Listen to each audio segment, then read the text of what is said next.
Bienvenue dans l'émission Roule avec Driver. Vous connaissez déjà le principe de l'émission. On se balade sur un mouvement, sur un artiste, sur un lieu. Aujourd'hui, trêve de plaisanterie, vous le savez parce qu'on l'a annoncé sur les réseaux sociaux. On s'attaque à un gros morceau en la personne de Snoop Dogg, anciennement Snoop Doggy Dogg.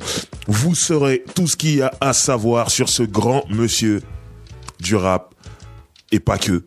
Et surtout avec cette longévité incroyable. On en parlait hors antenne avec mon pote Hugo qui est là aujourd'hui dans les studios. Ça va ou quoi? Très bien, et toi? La forme D.O.G. Voilà, exactement.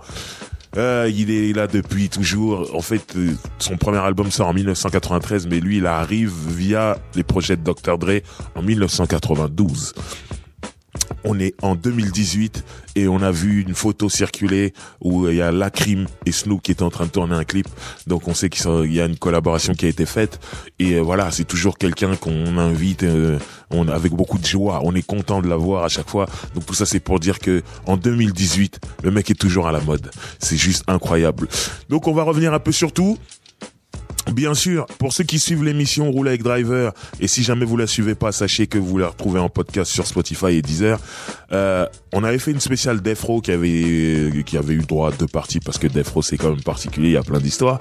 Et j'avais quand même assez parlé de Snoop, mais je m'étais arrêté à Snoop chez Death Row. Là, je vais vraiment parler de toute sa carrière.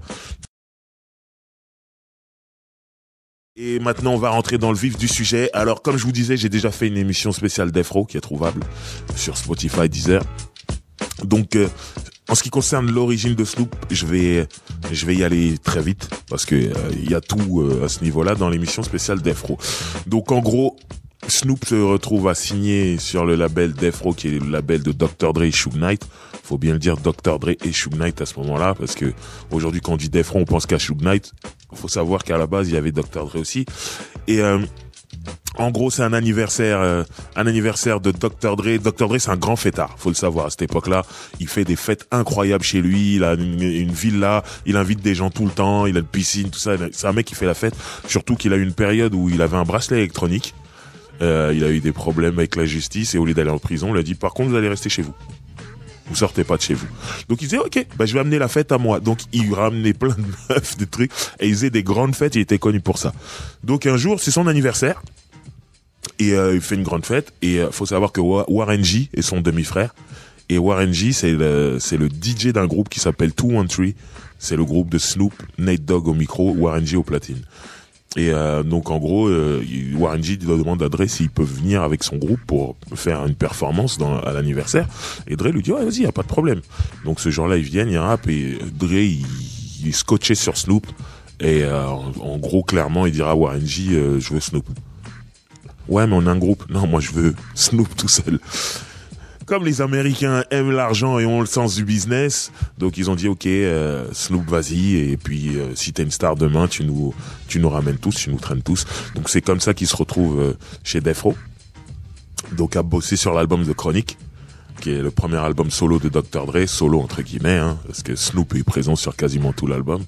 Et l'album est un carton total, ce qui fait qu'il y a une attente énorme sur Snoop parce que Snoop, chaque couplet qu'il fait, même quand il rappe pas et qu'il parle, c'est magique. Il a une voix spéciale, il a un flow spécial.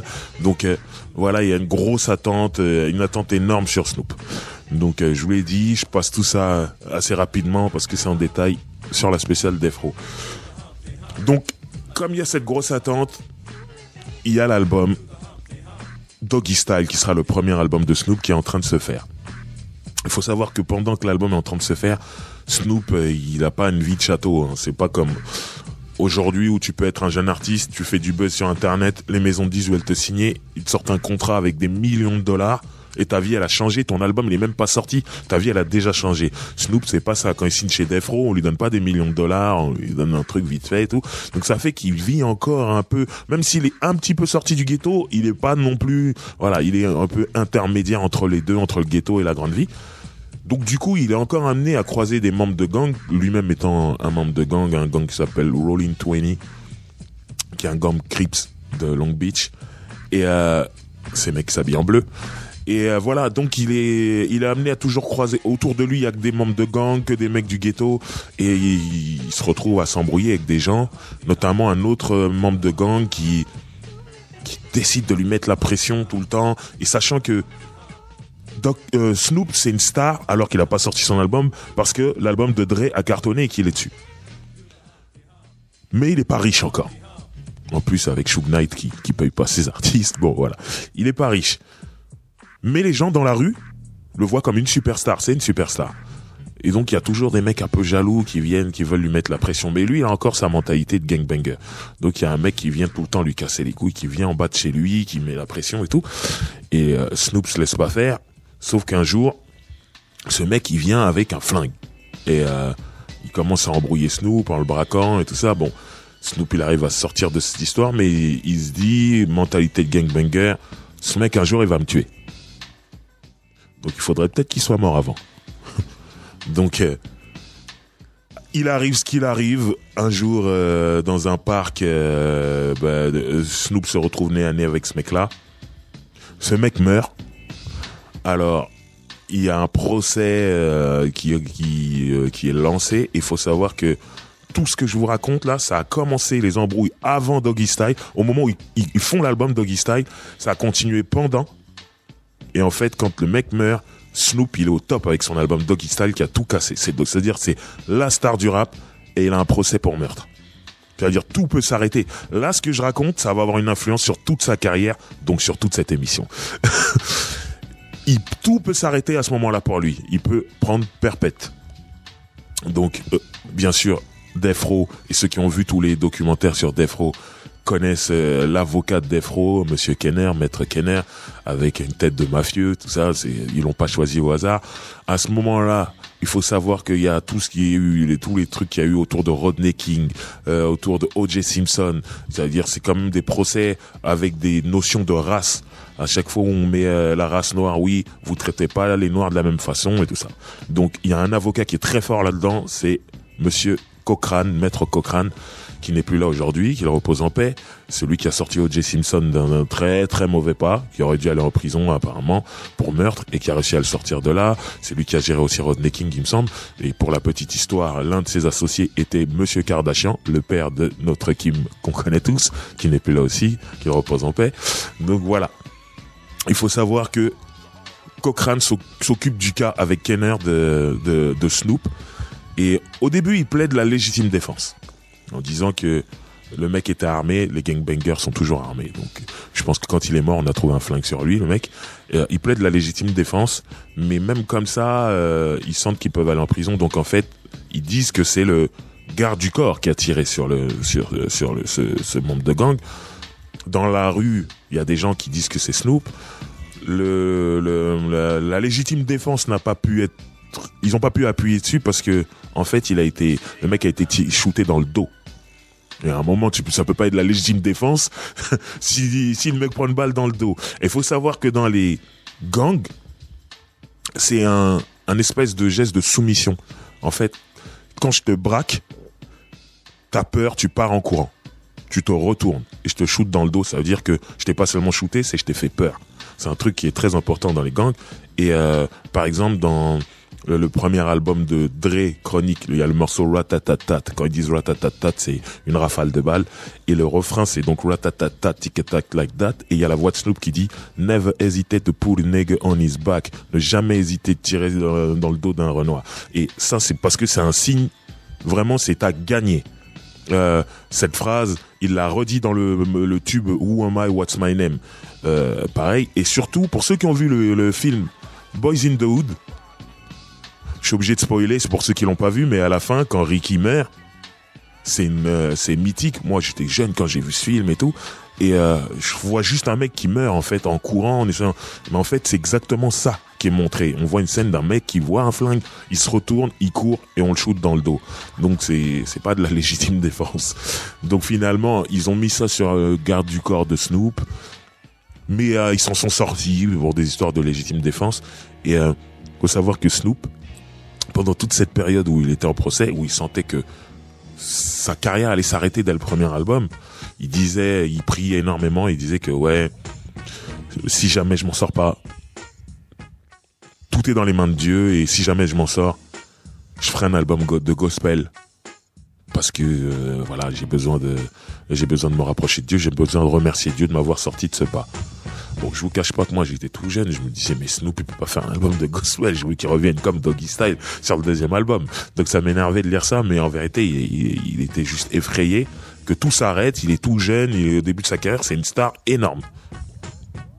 Donc finalement il est innocenté. Il y a des moments mythiques où il va faire les MTV Music Awards, il fait un live de Murder Was the Case, et à la fin, il est en plein procès, à la fin, il dit je suis innocent, je suis innocent, je suis innocent. Donc ça le travaillait énormément. Il sentait vraiment que tout allait s'arrêter. Et quand, contrairement, par exemple, il y a des extraits de procès de Tupac où Tupac, au final, il tire sur des flics et il s'en sort. Parce que les flics ont merdé. On fera une spéciale Tupac, je vous expliquerai tout. Et à la fin, quand on dit que Tupac est libre, on le voit faire une démarche, il fanfaronne, voilà. Là, Snoop, c'était pas ça. Quand on dit qu'il est déclaré innocent, on le voit les mains jointes, la tête dans ses mains, il est soulagé. C'est vraiment profond. On sent que là, il revient de loin. Donc voilà, c'est pour dire que c'était très important. Bien sûr, son deuxième album arrive. L'intro, c'est pour tous ceux qui pensaient que le gangsta rap était mort. Allez vous faire enculer. Et là, il nous fait un album de gangsta rap, voilà, de Doc Fazer. Donc, au final, l'album de Gospel est sorti cette année. Donc, 25 ans plus tard. Comme quoi, il nous l'avait promis, il l'a fait. Mais, en tout cas, à ce moment-là, il nous refait un album de gangsta rap qui s'appelle le Doc Fazer. Mais voilà, enregistré dans ce chaos, Dr. Dre quitte Death Row. Donc, ça fait qu'il y a aucune prod de Dr. Dre sur l'album. On est tous un peu déçus. Beaucoup même pour certains de ce deuxième album, mais au final c'est un album solide. C'est juste que quand tu passes derrière Doggy Style, c'est foutu, tu peux pas. C'est compliqué. Puis il y a plus Dre, voilà, on n'a plus besoin de le présenter et ça change beaucoup de choses. Mais en tout cas voilà, dans quel état d'esprit Snoop est quand il enregistre Doggy Style et Doc Fazer. Ça veut dire il y a ce procès qui plane autour de lui. Il y a plein d'embrouilles, même chez Death Row même, il y a de l'argent qui est pas donné, de l'argent qui mérite et tout. C'est vraiment le chaos. Alors qu'à l'extérieur, tout le monde le voit comme une superstar. Donc c'est vraiment cette époque Death Row et on va en parler encore un petit peu après.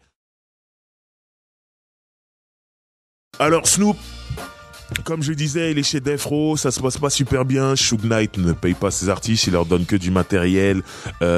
Sa réponse quand on vient lui demander de l'argent, il dit « Qu'est-ce que tu veux faire avec cet argent ?» Il dit « Mais j'ai besoin de vivre, j'ai besoin de manger, j'ai besoin d'avoir mon chez-moi, j'ai besoin d'avoir ma voiture. Tu veux ton chez-toi ?»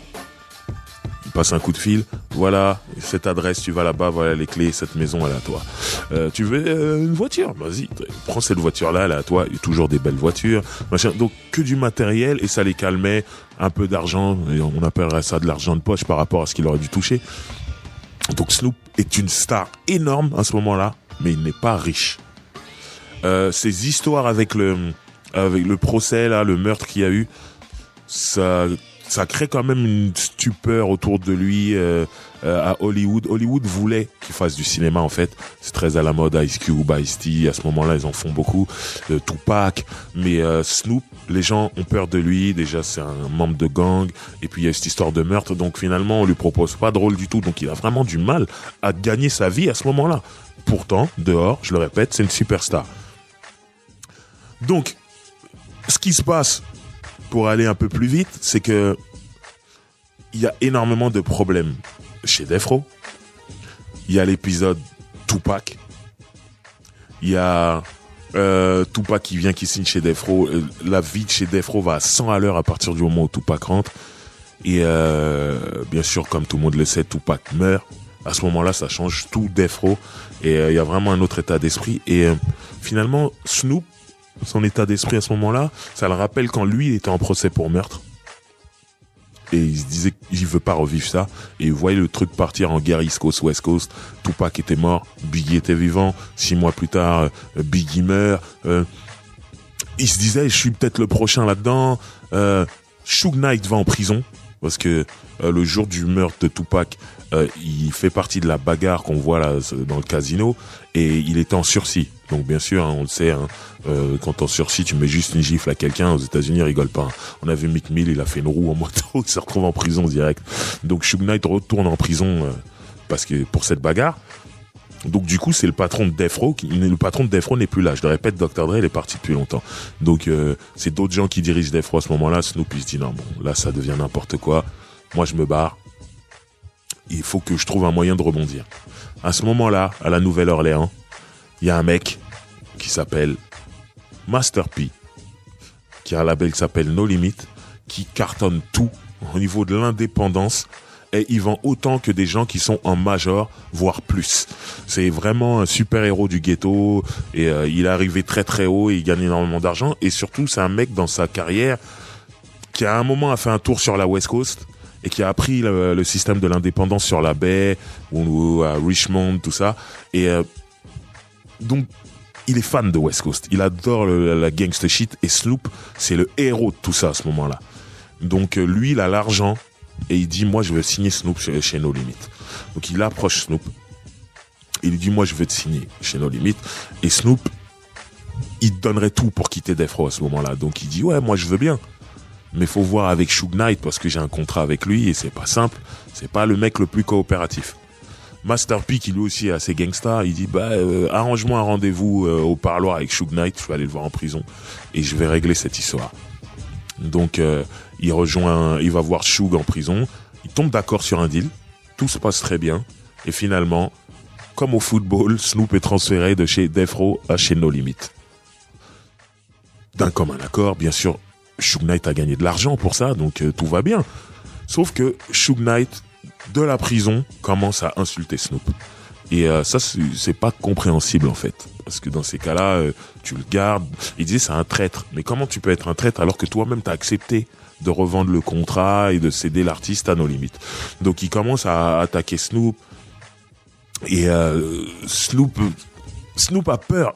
Suge, c'est vraiment un mec qui est très très mauvais. On en a parlé plusieurs fois, que ce soit dans La Sauce ou ici dans Rolex Driver.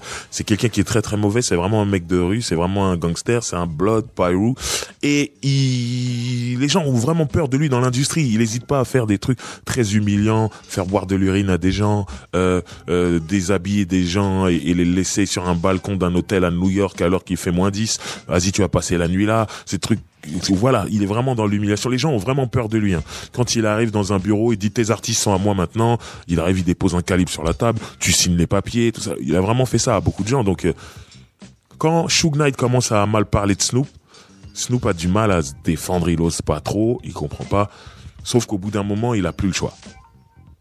Il doit répondre. Mais le premier truc que Suge Knight fait, il dit le nom Snoop Doggy Dogg, il m'appartient. Je l'ai protégé, c'est mon nom, de toute façon, tu peux plus utiliser ce nom. Et c'est là qu'il devient Snoop Dogg. C'est parce que Suge Knight lui a cassé les couilles jusqu'au bout. Après, Suge Knight, c'est un casseur de couilles international. Par exemple, je vous donne un autre exemple. L'album de Dr. Dre 2001, Chronique 2001. À la base, il sort fin 1999. Donc il peut pas s'appeler 2001. L'album, à la base, il devait s'appeler Chronique 2000. Suge Knight, il entend ça, il sort une compilation qui s'appelle Chronique 2000 avant que Dre sorte son album. Donc si vous regardez bien les pochettes, la pochette de Dre, ça s'appelle 2001, le 1 il est rajouté. Les pochettes étaient déjà faites. C'était Chronique 2000 et ils ont rajouté le 1 parce que Suge Knight il a tout cassé. Et c'était voilà, Suge Knight c'était ça. C'était Dr. Dre, Snoop, vous êtes partis, je vais vous casser les couilles jusqu'au bout. Donc il devient Snoop Dogg, il signe chez No Limit. Et là, je vous cache pas que moi, No Limit, de toute façon, je serai une spéciale No Limit, mais No Limit, la première fois que j'entends ce qu'ils font, je trouve ça horrible. Je vais aux États-Unis pour la première fois dans ma vie en 1998 et je vais dans le sud, je vais à Jackson, Mississippi. Et No Limit, c'est un label du sud. Quand je suis là-bas, tout le monde écoute No Limit. Et en fait, écouter No Limit en étant même dans le sud des États-Unis, ça a tout changé pour moi. Quand j'écoutais, je dis non, mais en fait, ça tue. Et surtout, ils écoutent ça avec les sonos qu'il faut. Ils ont des grosses basses dans leur 4x4, tout ça, ça change tout. Et c'est là que tu comprends que c'est fait pour ça. C'est des musiques qui sont faites pour ça, bounce music, tout ça. Je dis ok. J'achète tout, je reviens, je deviens complètement fan de No Limit. Mais Snoop, il a rien à voir avec cette musique-là. Donc moi, je me dis, j'espère que Master P va juste mettre l'argent et qu'il va laisser Snoop faire sa West Coast, faire sa gangster shit de Californie. Pas du tout. Il prend Snoop, il fait déménager à Nouvelle-Orléans pour travailler sur le premier album, qui sera The Game is to be sold, not to be told. Et là, il met Snoop sur tous les sons de No Limit, en fait. Il met ses beatmakers et il fait rapper Snoop dessus. Et là, c'est étrange. Maintenant, la première apparition, en fait, il y a Master P et tous les No Limit Soldiers qui font les MTV Music Awards et ils font un live du morceau Mec mais c'est un que j'adore ce morceau. Et vers la fin du morceau, on voit Snoop habillé en No Limit Wear, No Limit Gear et il est en train de sauter comme les mecs de la Nouvelle-Orléans, comme Master P. J'étais choqué, je dis mais non. C'est-à-dire Snoop était complètement rentré dans le délire de la Nouvelle-Orléans. Et moi qui l'aimais pour son côté californien, je trouvais qu'il s'était perdu et tout. Et finalement l'album est sorti, que j'ai acheté, en grand fan de Snoop. Et j'ai eu du mal à... Voilà, il y avait quand même 3-4 morceaux que j'aimais, mais le reste, je me disais, mais Snoop sur ce genre d'instru, j'y crois pas vraiment. Alors avec du recul aujourd'hui, l'album était bien en fait. C'est juste qu'une fois de plus, comme Dogfather derrière Doggy Style, tu le compares à Doggy Style? Non. Là, cet album qui est sorti chez No Limit, même en le comparant à Dogfather, on se disait non. Mais en vérité, c'était un bon album, c'est juste qu'on n'attendait pas ça. Et l'album n'était pas mauvais et tout. Mais quand même, la majorité des gens ont réagi comme moi. Bon, il fait platine quand même, c'est Snoop, Dogfather, ça l'a fait, multiplatine, même c'est Snoop, il y a pas de souci.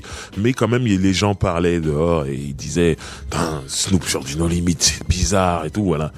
Ce qui fait que, il a sorti 2 autres albums chez No Limit. Il a sorti No Limit Top Dog et il a sorti l'album The Last Meal. Et ces 2 autres albums, Dr. Dre revient.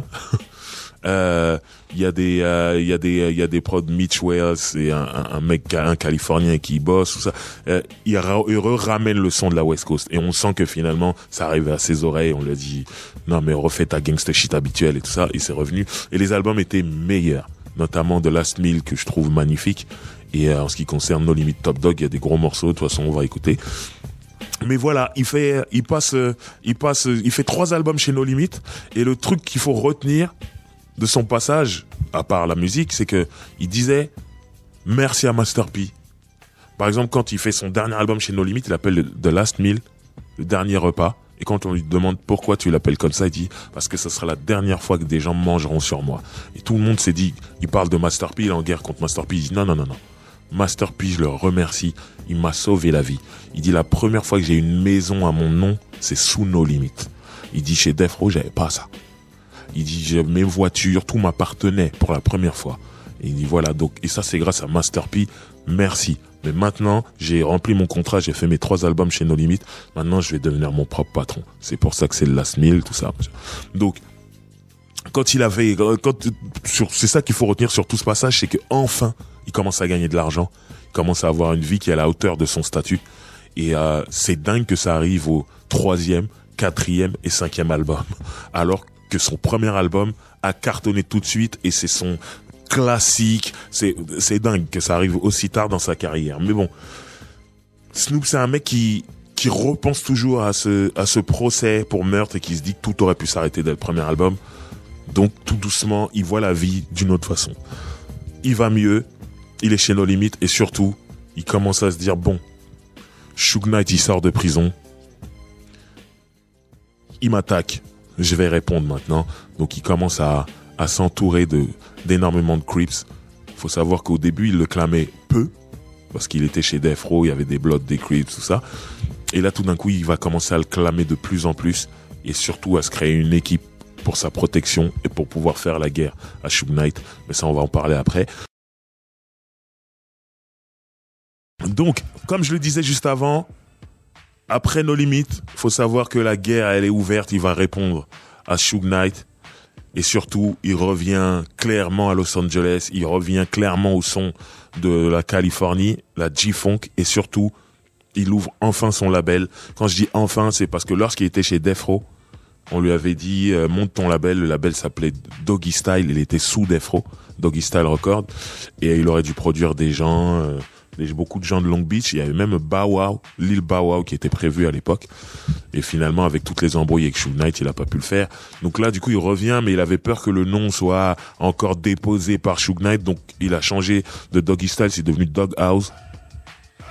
Et la première production, c'était un groupe de Long Beach qui s'appelle The East Siders. C'était lui, avec Goldie Loke, un jeune du même gang que lui, Rollin 20 Crip, et un autre mec qui s'appelle Trady, qui est beaucoup plus âgé, et lui qui est un mec de Long Beach aussi, mais lui Insane Crip, qui est le gang le plus puissant de Long Beach. Et il avait déjà collaboré avec lui sur la bande originale de Murder Was the Case, mais là ils font un groupe à 3 qui s'appelle The Eastsiders pour Eastside Long Beach, le côté de Long Beach dont ils viennent. Et à ce moment-là, il signe un deal avec un label indépendant, un distributeur qui s'appelle TVT, qui s'occupe de distribuer les disques de Lil Jon et Eastside Boys, donc Pitbull à l'époque aussi. Et c'est un tout petit label indépendant, mais Lil Jon, ça s'est tellement bien passé que finalement, il gagne de l'argent sur le label et tout. Et Snoop, il signe un deal avec eux. Il sortira le premier album des Eastsiders là-bas. Le deuxième aussi, mais d'abord, on va parler du premier. Et l'album est platine. Ça veut dire, là, Snoop, il est vraiment de retour. Pure gangsta shit. Pas un son de Nouvelle-Orléans dessus. Pure gangsta shit de la West Coast. Il parle, là, il clame Crips, la pochette est bleue, il parle de Crips tout le temps, là, vraiment, et, à ce moment-là, c'est comme si, moi, en tout cas, je l'ai reçu comme ça le dit, c'est, il est enfin entré à la maison. Voilà, notre Snoop. Il n'y a pas Dr. Dre, hein, il a d'autres beatmakers, mais vraiment, c'est taillé, c'est pile poil, c'est ce qu'il faut et tout. Et Snoop, il est en pleine forme à ce moment-là. Alors là, on l'a retrouvé et tout. L'album est un carton, en plus, en indépendant. Bravo, ils sortiront un deuxième album du groupe qui marchera un peu moins, mais l'album était un peu moins bien aussi. Mais il y a des perles dedans.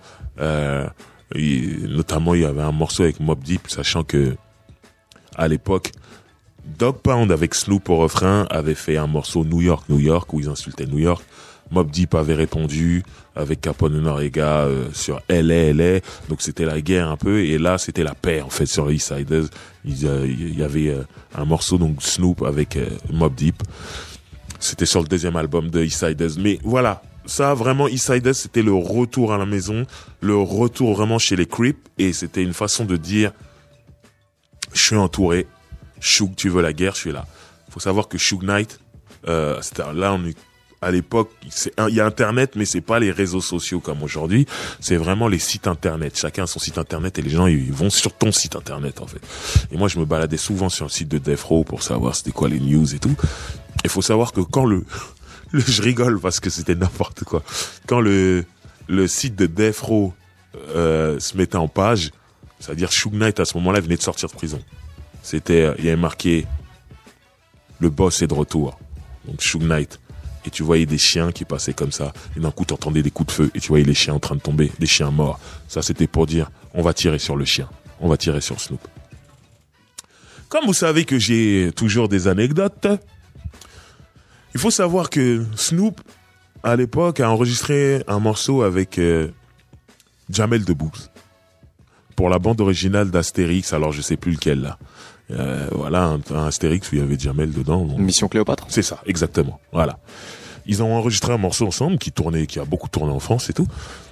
Et j'ai des personnes que je connais qui étaient là à l'enregistrement en fait, et qui m'ont bien expliqué que le studio était chez Snoop. C'est un studio qu'il appelle le Church, l'église.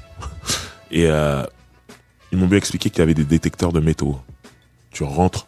Il y a un truc, si jamais t'as une arme, tout ça, tu rentres pas, tout ça. C'est vraiment une période où il craint pour sa vie. Suge Knight est dehors, il lui en veut. Donc voilà, il est prêt à faire la guerre, mais il se protège aussi. Donc ils m'ont dit, il y avait énormément de monde, il y a toujours énormément de monde dans le studio. Ça, c'est au cas où ça part en guerre. Après, c'est ses potes et tout. Mais ses potes sont des gangsters aussi, ils sont calibrés, tout ça. Donc c'était vraiment ça l'ambiance. Donc c'est vraiment la guerre. Mais bon, Snoop, il est là, il est avec ses Crips, il clame de plus en plus, et il est avec les Eastsiders. Il a retrouvé le son, même en indépendant, c'est bon. En parallèle, il signe directement un deal chez Priority, si je me trompe pas, et il va sortir ses prochains albums là-bas. Alors, comment vous dire que Snoop à ce moment-là, il est en guerre contre Suge. Il sent que Suge peut passer à l'action à tout moment. Il sent que lui, il va devoir répondre, mais en même temps, il repense à ce fameux procès du début de sa carrière. Et il veut pas tout gâcher. Snoop est une star. Snoop est au top de son game. Eastsiders, ça a marché. Il est vraiment de retour. Et il se dit, je veux pas tout gâcher. Et c'est compliqué pour lui. Il y a cette guerre East Coast, West Coast qui a eu lieu. Tupac et Biggie sont morts à cause de cette guerre ou pas à cause de cette guerre, peu importe, tout le monde pense que c'est lié. Et lui veut pas se retrouver là-dedans. Il faut savoir que ça a vraiment eu une influence énorme, que ce soit son procès pour meurtre ou alors la mort de Tupac et Big. Et Snoop, c'est quelqu'un, et vous le remarquerez tout au long de sa carrière, qui a toujours voulu être bien avec les gens, pas en conflit. C'est-à-dire quand il y a un petit conflit, il va tout faire pour que ça aille pas trop loin, il va le régler rapidement parce qu'il veut pas que ça se termine dans un bain de sang et tout ça. Et c'est un mec qui fait énormément de featuring aussi. Quel que soit le courant musical, il y va. On l'appelle, il y va parce que c'est quelqu'un qui veut pas être en conflit et qui veut être aimé de tous. Contrairement au début de sa carrière où ils allaient au Source Award à New York et ils répondaient à New York alors qu'ils étaient 10 et qu'en face ils étaient 200 et il en avait rien à foutre. Il veut plus ça en fait. Donc Snoop se dit il faut que je change de façon de faire, de façon d'être. Mais Suge Knight est dehors et il l'insulte et en même temps il y a toujours cette gangbang mentality qui est en lui où il doit répondre, il peut pas laisser Suge comme ça. Donc il est tiraillé. Mais il va devoir y aller à un moment. Donc il est là avec Daz Dillinger de Dog Pound qui est aussi son cousin. Lui, Daz Dillinger, il en a plus rien à foutre. Il dit moi Suge Knight, je l'insulte. Fuck Death Row, fuck Suge Knight. Et carrément il lance un mouvement, il fait un DVD, il fait un morceau où il insulte Suge Knight et dans le clip ils font un faux Suge Knight, ils le kidnappent, ils l'emmènent dans le ghetto à Long Beach et lui font la misère. Ça y est, là ils sont partis. En interview, il y a une interview mythique qui était passée dans MTV News où le journaliste dit à Snoop ouais, il y a Suge Knight qui dit avant vous étiez une star et aujourd'hui vous êtes chez No Limit. Ça c'était à l'époque où il était chez No Limit. Ça en gros ça veut dire t'as régressé. Et lui il dit et à ce moment-là Suge est en prison, il dit ouais mais toi avant t'étais un patron. Aujourd'hui, t'es en prison. Et il fait un doigt devant la caméra, il se barre comme ça. Ça, c'était mythique. Mais la façon dont il fait ce doigt et la tête qu'il fait à ce moment-là, on sent que il a pas le choix, il doit répondre, mais il voulait pas ça. Mais là, ça l'énerve. Ça y est, il peut plus. Il est obligé. Donc, c'est vraiment un truc de guerre. Les gens ne se rendent pas compte à l'extérieur, mais en fait, il se fait une équipe. Et en plus de ça, bon, il a une équipe de creep, mais en plus de ça, il se met bien avec certains Bloods. Qui sont censés être du côté de Suge Knight, mais Suge Knight il est pas aimé par tous les Bloods, hein. Il a fait des trucs bizarres aussi à des Bloods, machin. Donc il se rallie aussi à certains Bloods qui auraient des histoires contre Suge Knight et tout ça. Et au bout d'un moment, Snoop donc va sortir son premier album sur son label Doghouse, enfin son premier album. Cet album c'est Pay the Cost to Be the Boss. On traduit, hein. J'ai payé le prix pour devenir le patron et franchement, elle a payé le pauvre parce que c'était compliqué au niveau business. Et sur cet album-là, le dernier morceau de l'album, il y a un morceau qui s'appelle Pimp Slap. Ça veut dire le macro a été giflé et là il parle de Suge Knight. C'est un morceau où il attaque Suge Knight clairement dessus. Et ça a choqué tout le monde en fait. C'était la première fois qu'officiellement sur un morceau Snoop répondait à Suge et tout le monde s'est dit mais il va mourir. À ce moment-là, Suge c'est le diable. C'est-à-dire tout le monde se dit tu vas mourir. Beaucoup de gens pensent que Suge a fait tuer Tupac, qu'il a fait tuer Biggie. Donc tout le monde se dit ouais Snoop il va mourir. À New York, Puff Daddy craint pour sa vie, il pense qu'il va mourir. Tout le monde se dit Suge il est sorti de prison. Ça veut dire là il sort après le meurtre de Tupac. Il est enfin libre, il est dehors. Tout le monde se dit oh il va régler ses comptes, il va tirer sur tout le monde. C'est ce qu'on pense. Et là on a un Snoop qui répond. Tout le monde se dit oh là là c'est fini. Sauf que Snoop en fait il s'était fait une vraie équipe derrière. Il se dit maintenant c'est fini, c'est la guerre. Et voilà, donc il y a eu des trucs. Après Suge Knight c'est pas un rappeur, donc il pouvait pas répondre sur des morceaux. Et c'est quand il faisait des interviews, il laissait planer des trucs en disant Snoop c'est une balance. Mais il a balancé plein de gens dans la rue. Tout ça, il y a plein de gens qui sont en prison à cause de lui et tout. Le truc c'était simple. Quand t'es un rappeur, ou on dit que t'es homosexuel, où on dit que t'es une balance, ça c'est les deux trucs les pires, et là les gens te regardent difficilement. Donc lui il a dit Dre c'est un homosexuel, Snoop c'est une balance. Allez voilà, c'est tout.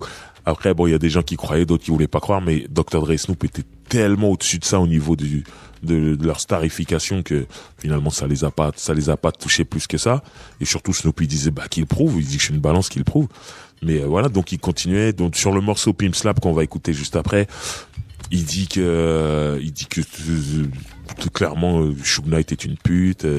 Il dit fuck you. Il lui dit aujourd'hui, et c'était vrai ça à ce moment-là, t'es la plus grosse star de ton label. Et c'est vrai, le mec le plus connu, le mec qu'on suivait le plus, c'était Suge Knight. C'était pas ses artistes. À cette époque-là, franchement, au niveau de son roster, c'est ça bat de l'aile. De toute façon, dès que Tupac est mort, Snoop a quitté Death Row, après c'était compliqué. Et le souci, c'est que Corrupt de Dogg Pound, qui était censé être avec Snoop, il retourne chez Death Row parce que Suge Knight lui propose de l'argent et lui dit tu vas devenir un patron ici, tu vas signer les artistes que tu veux et tout. Il signe Crocodile et vraiment il lui donne une bonne place et de l'argent. Et Corrupt il dit moi c'est business, je viens. Et là Snoop lui en a voulu en lui disant ouais c'est pas bien, t'es censé être avec nous, tu retournes chez Suge. Et Corrupt répond à Snoop en lui disant ouais mais moi à un moment j'étais en guerre avec Rough Riders. J'ai fait un morceau qui s'appelle Calling Out Names où j'insultais Rough Riders. Quelques mois plus tard, il y a une compilation, la deuxième compilation de Rough Riders qui sort. T'es en feat avec eux. Tu m'as pas appuyé à ce moment-là. Donc me demande pas la même chose. Et c'est ce que je disais tout à l'heure, c'est que Snoop, il avait tellement ce besoin d'être aimé et en paix avec tout le monde qu'il allait partout où on l'appelait. Et Rough Riders, c'était gros, on l'appelle. Il se dit j'y vais. Sauf que ils étaient en guerre avec son pote et voilà, Corrupt il a dit laisse-moi tranquille. Moi tu m'as pas appuyé, je fais ce que je veux et tout.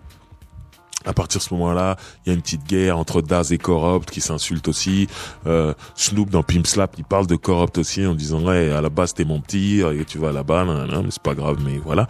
On sentait qu'il y avait un peu d'animosité. Et la petite anecdote, c'est que Snoop produit un rappeur qui s'appelle Badaz à cette époque-là, un mec de Long Beach, très bon rappeur, cher à notre Romain de la sauce. Et Badaz, il se retrouve dans une soirée à Las Vegas et il voit Corrupt qui est là-bas. Et Corrupt et Badaz sont très potes à la base, mais ils sont pas vus depuis un moment, depuis qu'il a signé chez Death Row et qu'il traîne avec l'ennemi. Mais Badaz, il s'en fout. Il dit Corrupt, c'est mon pote. Donc quand il voit Corrupt à une autre table de loin, il lui fait un signe. Oh, Corrupt et tout. Et Corrupt, il lui fait signe et tout. Et Corrupt, il dit vas-y, viens. Et lui, il vient pour lui dire bonjour. Et ce jour-là, Corrupt, il est avec plein de mecs de Death Row. Dès que Corrupt, il est arrivé à leur table, ils lui ont cassé la gueule pour de vrai dans le club. Ils l'ont défoncé. Vraiment. Et lui, il a pas compris ça. Et quand il se faisait casser la gueule, il regardait Corrupt et tout. Et Corrupt, il levait les mains en l'air du genre, ah, c'est pas moi. C'est pas moi et tout. Donc vraiment, il y avait des guerres intestines. C'est ou t'es avec Snoop, ou t'es avec Suge Knight. Mais tu pouvais pas être des deux côtés. Et un mec comme Badaz, il a cru que Corrupt, c'est mon pote. Même si il est chez Death Row avec Suge Knight, c'est du business. Il est venu à leur table, ils l'ont cassé la gueule. Donc c'était ça, l'ambiance qui régnait à ce moment-là. C'était assez couillu, surtout à cette époque-là. Il était vu comme le diable. Moi, je vous ai raconté plusieurs fois ma rencontre avec Suge Knight. C'était à cette période-là, en fait, où il était sorti de tôle. Tout le monde imaginait que il allait tirer sur tout le monde, et voilà. Moi, c'est à ce moment-là que je l'ai rencontré. Donc, je peux vous dire que il y avait une certaine tension. Moi, je sais que quand je l'ai rencontré dans une boîte de nuit, avant qu'il arrive dans la boîte de nuit, le DJ, il jouait des morceaux d'NWA, il jouait des morceaux de Dr. Dre, des morceaux de Snoop. Quand il est rentré dans la boîte, il n'a plus jamais joué un de ces morceaux, d'un de ces artistes-là. C'était genre, je veux pas l'énerver, et tout machin. C'était vraiment ça, hein. Donc, voilà. Toute cette période-là, finalement, Snoop est tellement bien entouré, entre guillemets, qui sort grandi de cette histoire, qui sort même gagnant. Il fait l'album Pay the Cost to Be the Boss. L'album est un carton. Et surtout, il dit c'est bon la négativité maintenant. Il faut que je change mon image. Il décide d'être beaucoup plus cool, beaucoup plus détendu, d'être souriant. C'est aussi au moment où il intègre vraiment cette image de macro, de pimp. Et en fait, quand il sort Pay the Cost to Be the Boss, le plus gros tube de cet album, c'est Beautiful, produit par Pharrell, Neptunes. Et c'est la première fois qu'il fait une chanson. La chanson elle est numéro 1 et il parle de meuf sans parler de pute, en fait. Il parle vraiment, c'est limite, il parle à sa femme, quoi. Et il parle à une meuf en disant qu'elle est belle et qu'il veut la connaître. C'est vraiment cool. Et il a une autre image. Il tourne le clip au Brésil. On le voit en train de s'amuser là-bas. Il est avec Pharrell. Il a vraiment cette image-là. Faut savoir qu'en parallèle, Il avait un show sur MTV qui s'appelait The Doggy Fizzle Television, et c'était un truc très comique où il faisait beaucoup de sketchs, il était souvent déguisé, il se moquait des gens, il faisait des parodies, tout ça. Donc il était vraiment devenu cool, et à ce moment-là, Snoop, il rentre dans tous les foyers, en fait, où il était pas avant parce qu'il faisait du gangsta rap. Là, c'était tout le monde aimait Snoop. C'est-à-dire, toi, t'es un jeune, t'aimes Snoop, tu mets sa musique, tu mets ses trucs, c'est son show à la télé, tes parents, ils passent, ils disent, mais il est cool, lui. Ah, tu l'écoutes? C'est bien. Il savait, là, il touchait des familles entières et tout. Là, il avait réussi son coup. Snoop, c'était devenu cool. Et Beautiful, c'était un tube tellement énorme. C'était, voilà. Snoop, c'est quoi? C'est ça. Ok. Les gens ne savaient pas que sur le premier album, il parlait de tuer des gens, baiser des putes et rouler des joints longs comme la Tour Eiffel. Donc, voilà. Mais il avait réussi, en fait, ce qu'il voulait faire depuis un moment. Ça veut dire être beaucoup plus cool et quitter toute cette négativité par rapport à ce qu'il avait vécu au début de sa carrière. Et Suge Knight l'avait un peu empêché parce que Suge Knight l'attaquait, il fallait qu'il réponde. Donc à ce moment-là, quand il fait Pay the Cost to be the Boss, il est dans cette optique-là, même s'il y a toujours du gangsta rap, hein, ça, il y en aura toujours. Mais voilà, il fait ça. Et surtout, il commence à bosser avec Neptunes. Et en termes de mec cool, Pharrell, il est au top de son game aussi. Donc cette association-là, elle a marché tout de suite parce que c'était exactement ce qu'il fallait à Snoop. Donc voilà, comme je disais, album Pay the Cost to be the Boss, succès avec le tube Beautiful. Derrière, il fait RNG, Rhythm and Gangsta de Masterpiece. C'est le fameux album où il y a Drop It Like It's Hot, voilà, carton total. Il y a le Blue Carpet Treatment, carton total. Non, vraiment, Snoop est cool. Il y a toujours des morceaux gangsta dans ses albums, mais il a toujours des morceaux pour danser, pour rouler en voiture sous le soleil. Il est souriant. Tout le monde l'invite, que ce soit pour faire de la musique, que ce soit des événements. Il commence enfin à faire du cinéma. Je sais quand ils font Starsky et Hutch, il l'appelle pour jouer le rôle de Huggy Bear. Parce qu'il a cette dégaine de Mac des années 70-80 et à fond là-dedans. Lui-même, il commence à produire ses propres films. Vraiment, ça y est, il est cool. Il est vraiment dans la tête de tout le monde. C'est ouais, ça pourrait être le meilleur copain de mon fils, ou c'est comme ça que les gens le voient. Les parents l'adorent, les meufs l'adorent, les mecs l'adorent. Donc tout se passe très bien. Et Neptune, c'était vraiment la très bonne association à ce moment-là, sachant que Dr. Dre, il est dans d'autres choses avec Aftermath qui cartonne. Là, je vous ai décrit tout ça, mais il faut savoir que pendant ce temps-là, il y a eu quand même, en 1999, quand je vous le disais, Chronique 2001 de Dr. Dre, un raz-de-marée, un album, un carton total, des ventes phénoménales, et surtout la tournée Up in Smoke, le Up in Smoke Tour, avec un DVD, même le DVD a été vendu à des millions d'exemplaires, pour ceux qui n'ont pas pu y être comme moi, mais cette tournée, où il y avait quand même Dr. Dre, Snoop, Eminem, Ice Cube, ça c'est ce qu'on voit dans le DVD, mais en plus il y avait Corrupt, il y avait Daz, il y avait Mac 10, il y avait Warren G, il y avait TQ, c'était la plus grande tournée de tous les temps, et ça a rendu cool Snoop, et sachant que sur les gros singles de Chronique 2001, il y a Snoop, que ce soit sur Still Dre, il fait le refrain, ou The Next Episode, qui est le morceau ultime, les gens continuent à le jouer en soirée, Snoop est dessus, il fait le refrain, il a un couplet, et tout. Voilà, ça veut dire que Snoop, il est au top de son game une fois de plus, et il est cool, cette fois-ci, tout le monde l'adore, donc tout se passe bien, il est avec Pharrell.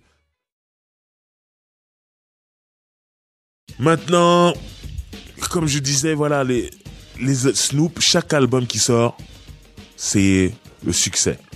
C'est platine au minimum. C'est vraiment, il y a toujours des hits, tout se passe bien. Snoop Dogg est une star. Snoop Dogg est cool. Snoop Dogg est souriant. Tout le monde aime Snoop Dogg. Donc lui, bien sûr, il fait des grandes tournées. Il faut savoir que Snoop, moi, la première fois que je vois Snoop, c'est dans Deep Cover. C'est en 1992. C'est le premier morceau que Dre sort avec Snoop pour la bande originale du film qui s'appelle Deep Cover aussi. Et je vous invite à voir le clip. On voit un mec très mou.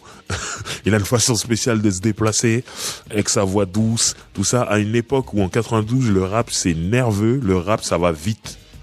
Et eux ils ont tout ralenti et tout. Le morceau est magnifique hein, mais il a tout ralenti. Et surtout moi, quand je vois comment il est mou, comment il est nonchalant en fait, c'est le mot.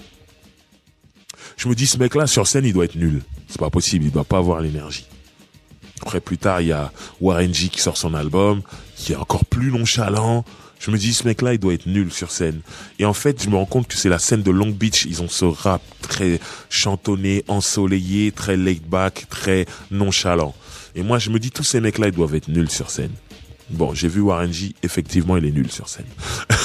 Il est là, il est très mou, voilà. Après, il a tellement des gros morceaux, des hits que voilà, on est content d'être là. Mais moi, je parle en performance scénique. Warren G, c'est pas bon. Eh ben, Snoop, c'est tout le contraire. Snoop est très fort sur scène. Et j'étais étonné. Je me dis, putain, je le voyais mou comme ça, mais quand il est sur scène, il a une vraie énergie. Et surtout, on voit un mec heureux d'être sur scène. Donc, il fait des tournées, énormément de tournées. Souvent, des tournées qui ont toujours un rapport avec la fumette. Il avait le Pin Smoke Tour avec Dre. Il avait un autre tour, là, j'ai oublié le nom, avec Cypress Hill, Bone Thugs and Harmony, que des grands fumeurs, tout ça. J'ai oublié le nom de la tournée. On voit un squelette avec un joint, une tête de squelette, j'ai oublié. Mais c'est un truc smoke quelque chose encore. Et, incroyable. Et à chaque fois, il est sur des tournées de fumeurs comme ça. Il s'amuse bien. On sent qu'il est heureux. Et Snoop, c'est un homme de scène, donc il fait des tournées énormes partout. Après, le Smokefest. Smokefest Festival. Enfin, on dit même pas festival, parce que c'est Smokefest. Ça y est, ça m'est revenu. C'était du grand n'importe quoi. Et tous les mecs qui parlaient de fumette, ils étaient là-dedans. Et la première fois que je vois Snoop en concert en France, ça arrive tard, en fait. Bon, par rapport à tout ce que je vous ai raconté, tout est logique en vrai. Il vient pour son premier album chez No Limit. Donc c'est la preuve que quand il est chez No Limit, sa vie commence. Il fait une tournée européenne, enfin. Sa vie commence et tout. Et je me rappelle, c'était annoncé Snoop Dogg et Master P. Master P, il allait venir pour la première fois en France aussi. Moi, à ce moment-là, ça y est, je suis tombé dans No Limit. Je suis fan de tout ce qui sort chez No Limit. Master P, je suis fan et tout. Honnêtement, Snoop à ce moment-là, son public en France, c'est que des KR. Il est vraiment, c'est le gangsta rap, ces trucs. Et c'était au Zénith et c'est rempli de gens qui sont venus en découdre. J'ai vu une bagarre d'une demi-heure. Vraiment.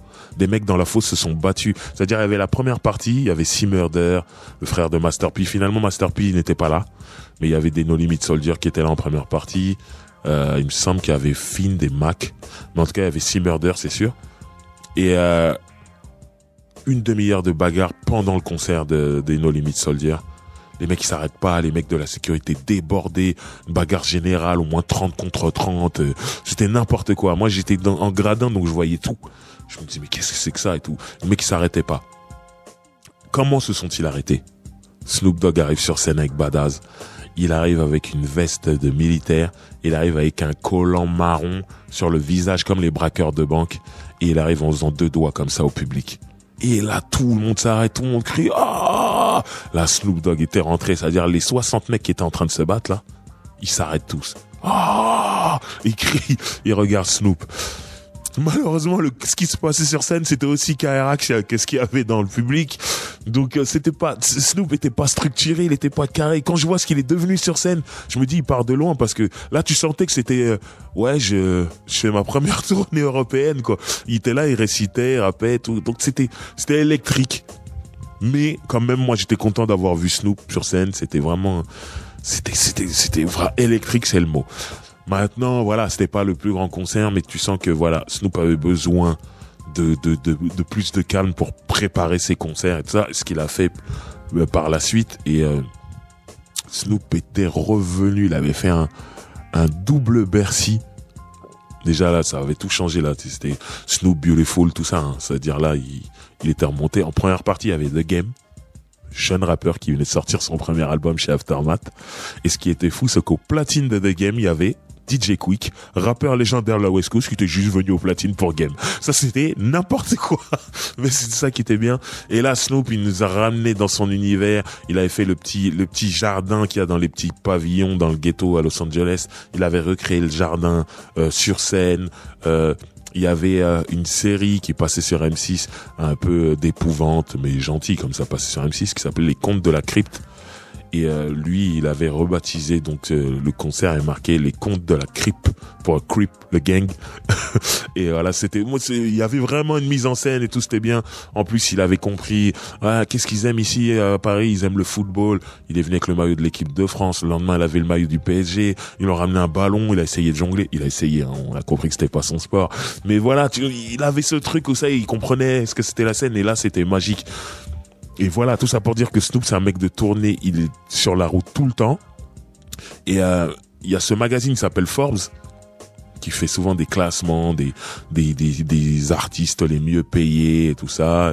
Et dans le rap, à un moment, Snoop, on en reparlera tout à l'heure, quand ses ventes, elles ont commencé à tomber, il était toujours dans le top 10 des mecs les plus payés. On se disait, mais comment il fait? Il faisait des tournées incroyables où il était grassement payé et tournait dans le monde, parce que Snoop, c'est une star dans le monde. Donc, il faisait toujours de l'argent, puis il avait tous ses trucs à côté, ses films, ses habits, ses trucs. Il était toujours dans plein de business. Donc vraiment, il est dans une période où tout va bien et il est souvent sur scène et il s'amuse bien.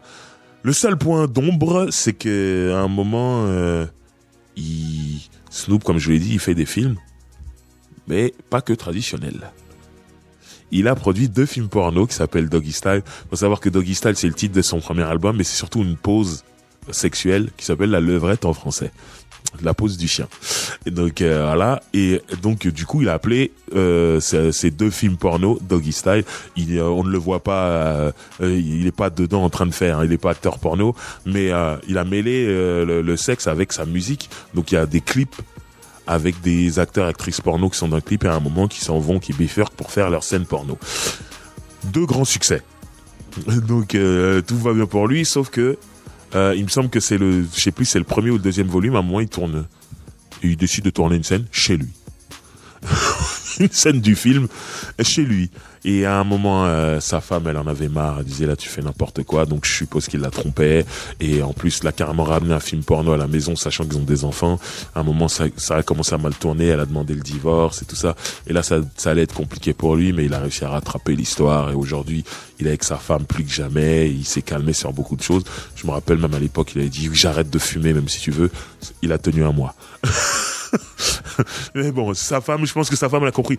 Bon, ça, je vais pas t'en demander trop. J'ai compris que c'est important pour toi, mais par contre le reste, arrête tes conneries. Et là, on le voit plus en mode mari modèle et tout, c'est cool. Et sa femme a réussi à le changer. C'était sa petite zone d'ombre. Mais en tout cas, à ce moment-là, Snoop, il est sur un long fleuve tranquille. Alors, comme je disais, il est vraiment, tout se passe bien, il est sur un long fleuve tranquille, il a une série de mixtapes qui s'appelle Welcome to the Church, qu'il enregistre chez lui souvent une journée, tous les mecs qui passent par là, tout le monde pose dessus, tout va bien, mais c'est quand on est dans un confort, souvent on se perd et tout, donc... Il décide de produire des gens, comme je vous ai parlé juste avant, il produit Badass. Le deuxième album de Badass, il sort chez Doghouse. Malheureusement, l'album ne rencontre pas de succès, même s'il y a de très bons morceaux dedans. Badass quittera le label juste après cet album-là, en disant que oui, ça s'est pas super bien passé au niveau du business. Snoop, bizarrement, c'est une réputation pas comme Suge Knight de pas payer ses artistes, mais plus de pas les promotionner au maximum comme ils devraient l'être. Parce que tu vois, les artistes, quand ils signent chez Snoop, ils disent, oh, Snoop, c'est une star, il peut mettre de la lumière sur moi. Et finalement, on a l'impression qu'il produit des gens, il dépose juste les albums dans les bacs, il leur fait faire un clip, 2 grands maximum et débrouillez-vous. Et ce qui fait qu'il produit des gens et que ça se passe pas, il y a pas souvent le succès. Et moi, j'ai rencontré un mec qui s'appelle Damani, qui est un mec de LA, un mec de Inglewood, et qui était produit par Snoop aussi. J'ai eu la chance d'enregistrer avec lui. Je l'avais invité sur mon 3e album, qui s'appelle L'Architecte. Ça, ouais, je crois que c'est le 3e. Et du coup, je parlais beaucoup avec lui. On était en France. Moi, je l'ai rencontré à Los Angeles. Ensuite, il est venu en France. On a enregistré en France. Donc, du coup, je parlais beaucoup avec lui. Vous imaginez bien que je suis fan de Snoop. Donc, à un moment donné, on allait parler de Snoop. Et je lui disais comment ça se passe et il me disait non, Snoop, moi il m'a expliqué comment c'est. Il me disait Snoop, il se dit pas comme un producteur, comme Dr. Dre peut l'être, comme Jay-Z ou Puff Daddy peuvent l'être. Il dit plus j'ai de la lumière, on me connaît, je vais tout mettre en œuvre pour que tu puisses enregistrer, sans que ce soit une galère pour toi. Je vais sortir ton disque parce que j'ai un deal, mais moi maintenant j'ai mis de la lumière sur toi, débrouille-toi. Donc c'est plus comme ça. Et il me dit le problème c'est que la majorité des artistes qui la produisent n'ont pas compris ça. Il dit moi je l'ai compris, je fais mes trucs moi-même. C'est juste que si j'ai besoin de Snoop pour un couplet ou pour un refrain, je l'appelle et il le fait. Et j'ai pas à lui donner d'argent et tout ça machin. Donc je dis ok, expliquer comme ça, je vois plus le truc. Mais nous on le sait pas ça, donc on voit des trucs qui marchent pas spécialement, qui sont produits par Snoop et voilà. Mais bon, lui il décide de faire un nouvel album qui s'appellera Ego Trippin'. Et pour la première fois de sa carrière, il décide de se mettre en retrait en termes d'écriture. Il dit amenez-moi des morceaux, fait. Et si je les aime, je les mets sur mon album. Donc il y a certains morceaux qu'il a écrits, mais il y a beaucoup de morceaux qu'il a pas écrits dessus. Et l'album, quand l'album sort, honnêtement, je suis déçu. Je sais pas encore qu'il a pas écrit. Moi, c'est Damani qui me le dira après. Et quand je l'écoute, je dis il y a toujours quelques morceaux parce que c'est Snoop. Mais je me dis putain, cet album il est pas terrible. En plus, il était annoncé avec des prods de Teddy Riley, de DJ Quick, tout ça, vraiment une grosse équipe. Terrence Martin et tout. Et au final, ça tue pas. Il y a quelques morceaux et tout, ça tue pas. Mais il y a un morceau prémonitoire qu'on va écouter juste après, qui s'appelle Never Have to Worry. Et dans ce morceau, il dit, il raconte, c'est un bilan de sa carrière à ce moment-là. Le morceau est magnifique, il y a un clip et tout. Vraiment, ceux qui comprennent l'anglais en plus, vous allez vous régaler. Il raconte toutes ses histoires, tous ses problèmes qu'il a eu, tout ce par quoi il est passé et tout. Et il dit qu'il est toujours là. Ce morceau il est sorti il y a au moins 10-15 ans. Et aujourd'hui, il pourrait refaire le même morceau avec des nouvelles histoires. Mais bon, bref, le mec, il est toujours là, il dit, et il y a un moment, il dit une phrase, il dit que lui, c'est Snoop, et quand il sort un album, c'est platine minimum. Il a jamais connu le disque d'or. Quand il dit jamais connu le disque d'or, ça veut dire que c'est trop bas pour moi. Cet album ne fera pas platine. C'est horrible, c'est horrible. Il le dit, il dit ça dans le morceau. Et il faut qu'au moment où il dit ça, ça se passe comme ça. L'album fait disque d'or et c'est tout. Il fait pas platine et tout.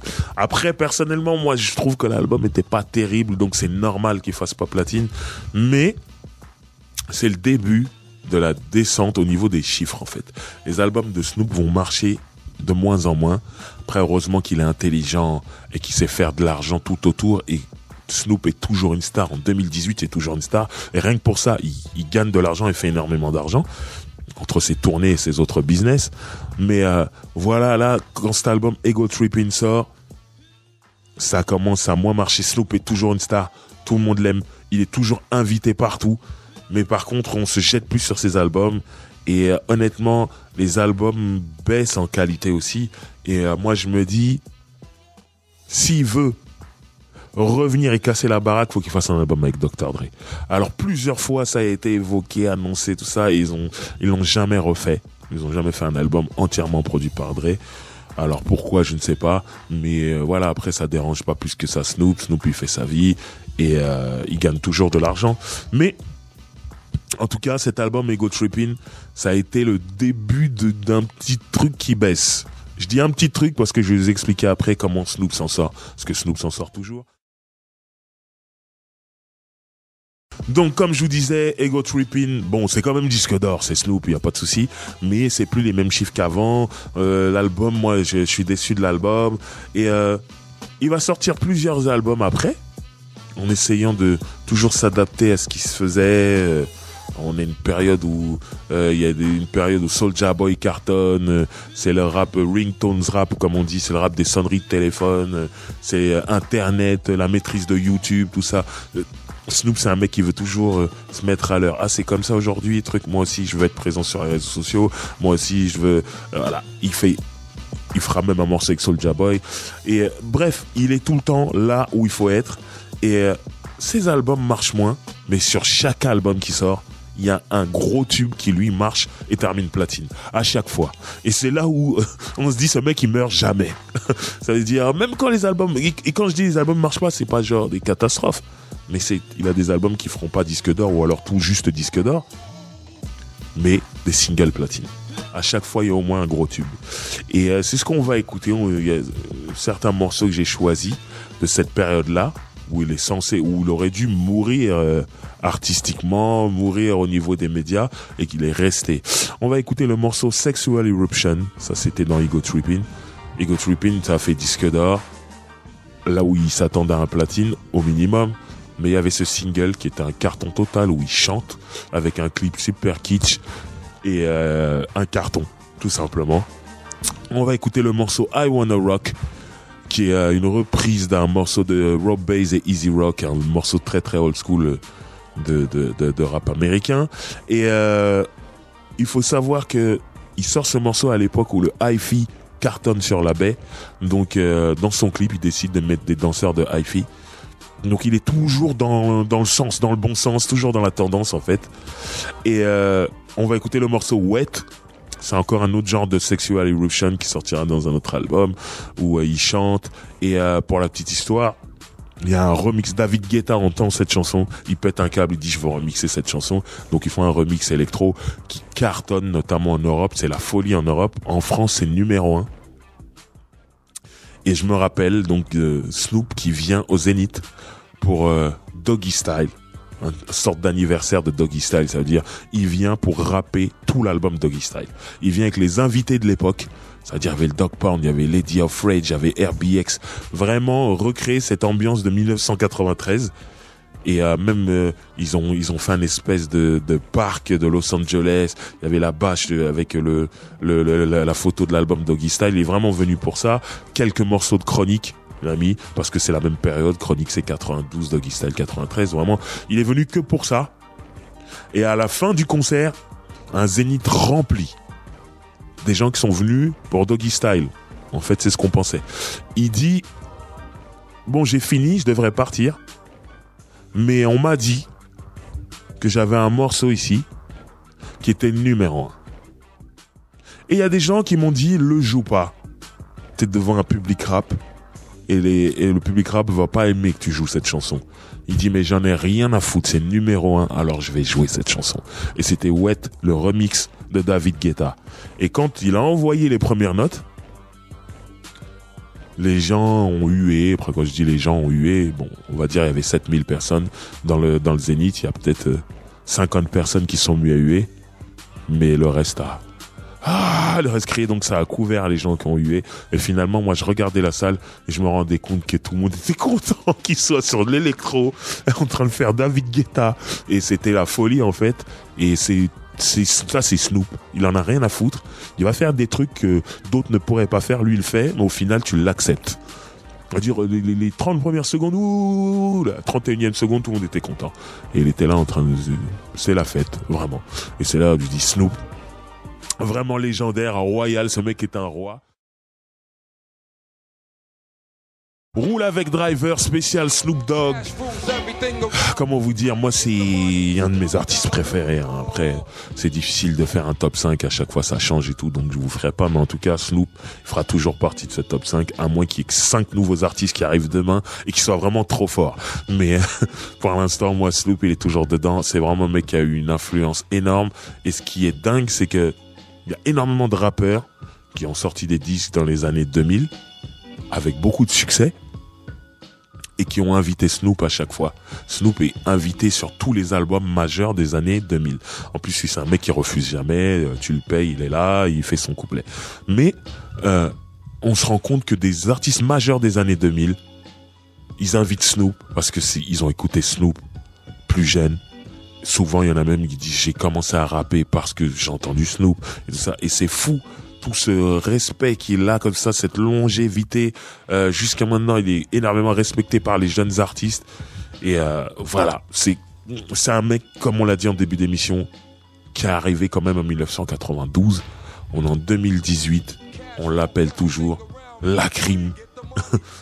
Lacrim en France l'appelle, il a appelé partout, il a fait toutes sortes de featuring dans toutes sortes de musiques, on le voit dans des trucs électro, on le voit dans des trucs rock, il a des trucs country, il a des trucs, il est dans tout, et à chaque fois il est là, il est à l'aise, tout est assumé, et il en a rien à foutre, il fait son truc, et là rien que pour ça, bravo, et je me demande si c'est pas la carrière la plus longue finalement, Parce que avant lui, on avait LL Cool J, et LL Cool J, ça s'est arrêté.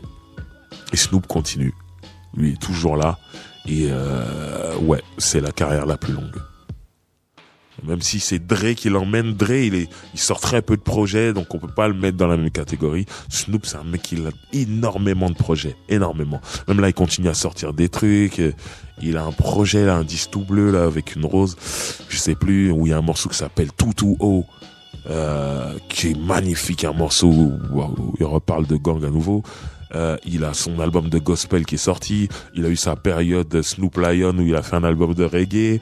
Et vraiment, c'est un mec qui touche à tout, qui fait tout, et il y va à fond.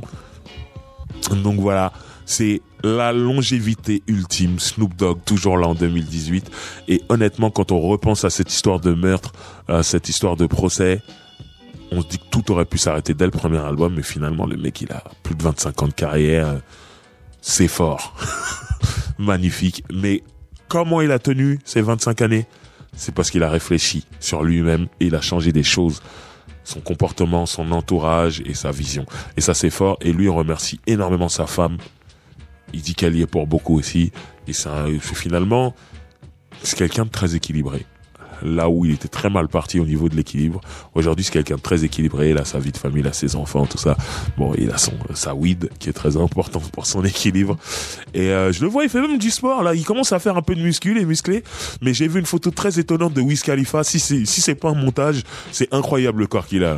Il est devenu très musclé. Ça fait un peu plus de 6 mois qu'il fait de la muscu. Il a dit qu'il voulait faire du MMA maintenant. Ouais, bon, il faut pas qu'il s'emballe non plus. Mais en tout cas, voilà, c'est incroyable. Et Snoop est un peu sur la même lancée, même si Snoop est plus vieux. Je le vois en train de se muscler. Je suis vraiment étonné. Donc, c'est vraiment quelqu'un qui a un équilibre. Moi, longue vie à Snoop Dogg. J'espère qu'il va continuer longtemps. C'est un mec qui m'enjaille. Moi, j'adore voir ce mec-là. C'est un mec qui est heureux d'être là. C'est un mec, quand il fait sa musique, tu vois qu'il est content de la faire. Il aime ce qu'il fait. Il s'éclate énormément.